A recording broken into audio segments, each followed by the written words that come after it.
Piper was the name of the short film that played before Finding Dory. It was fantastic.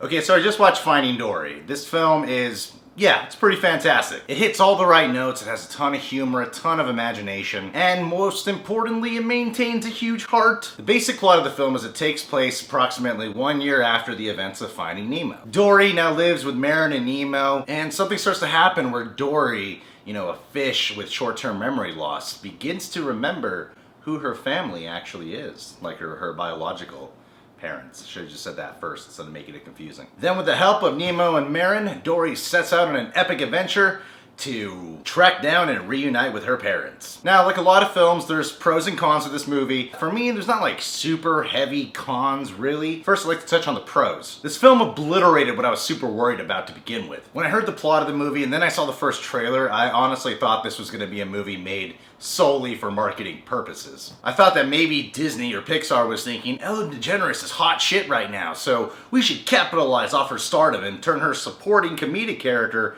into the lead of the sequel. I was worried it was going to be a story with too many cheap gags and lazy comedic dialogue, and I thought they were going to beat the joke of Dory forgetting to death. However, I was thoroughly impressed with this movie. The story that they have of Dory is really a rewarding experience. What it does well up front is it shows us Dory at a very young age, all the way up until the moments right before she meets Marin, as we saw in Finding Nemo. Could have said that smoother too. Pixar has this amazing job at creating very touching and heartbreaking opening sequences. This review is meant to get you to go watch the movie because I want you to watch it. It's not a spoiler review. So I'm not going to go into too many details, but the opening does tug at the heart tickles really well. Now you see, the primary setting of this movie is at a marine life institute. It's like a SeaWorld type of place. Now they had a lot to explore in terms of like the fish creatures. The fish creatures. And at the aquarium, there were a lot of cool animals to cut away to as well. See, now my problem with this setting is also the same reason why I respect it. Let's see if this makes sense. Because of where the adventure primarily takes place, the adventure is for the most part much smaller. Because you see, like Finding Nemo is like a beautiful oceanic exploration. So because of the fact that the first movie was already this grand adventure throughout the ocean, it makes sense that to go in another direction they would make it more contained. However, at the end of the day, it does leave me as a viewer who loves the original to go, oh, it's definitely a smaller adventure though. However, in the Institute, there's an octopus named Hank, and he's played by Ed O'Neill, who played Al Bundy on Married with Children, one of the best shows of all time. He's a great character. In some ways, he does remind me of Al Bundy. The guy who seems like he might have had like a glory day past, but now he just refuses to be in touch with society.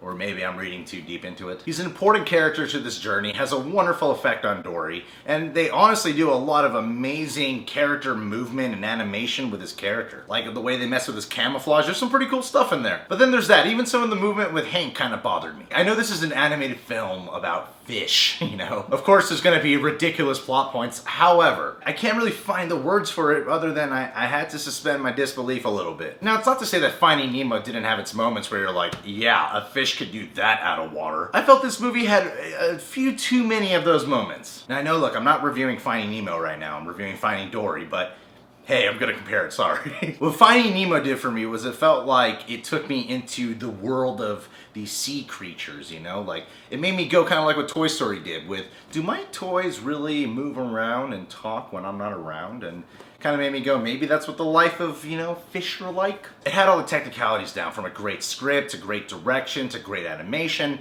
and great voiceover work. However, the Finding Dory world is a much more heightened, cartoony world, especially when it comes to the characters of Marin and Nemo. There's too many times where I was like, there's no way a fish can do or survive that. I mean, call it nitpicky, but I just felt like it kind of pulled me out of the film for some reason. And a lot of very convenient things consistently happen for these characters. Like, anytime a situation seems bad, it's like, nope, wait, no, just look to your left, it's gonna be okay. Whereas I felt like the situations in Finding Nemo, as the journey progressed, the situations just kept getting worse and worse. As opposed to here, where I felt like a lot of things sort of just fall into their lap when they need them. Going back to Marin and Nemo, I really didn't care for them in this movie. Their story was separate. They're the ones who are actually finding Dory. They serve a purpose, like in the beginning of Dory's adventure, like very beginning of the adventure. But after that, they kind of don't serve a point at all, and if anything, they kind of make things worse. However, I want to make it clear right here, right now, this film is still wonderful. Can't help but give my comparisons. This is a review, so I will share my criticisms. But despite my criticisms, like I said earlier, the pros of this film greatly outweigh the cons. Because in the end, you see, Finding Dory, it's a different film. It's been so many years since Finding Nemo, it's safe to say this is more than Finding Nemo Part 2. Finding Dory is its own separate movie, so it doesn't need to try to be Finding Nemo. For what Finding Dory is, it's an absolute delight. It's just not better than Finding Nemo. Anyway, yeah, that's my review of the film. I don't believe in rating systems, but I'll give you a consensus. Finding Dory is filled with wonderful animation, brilliant voiceover work, some hilarious moments. It's overall just a great family film. John Humphrey. Listen guys, if you're new to the channel, you can subscribe today and become a reject. It might be worth everyone's time. Who knows? Let's jump in this journey together. You can follow us on Facebook, Instagram, Twitter, and I guess you can find us on Vine. We don't really do Vines that much anymore. I have a Periscope account, never use it. I even have a YouNow account. Made like 40 bucks off of there. But you can't actually collect your money until you make 100, and that was like, whew, it was close to a year ago when I last used it. I really could be more productive in the social media world. Would expand my YouTube career by far. I could become an internet sensation. But I'm kind of lazy.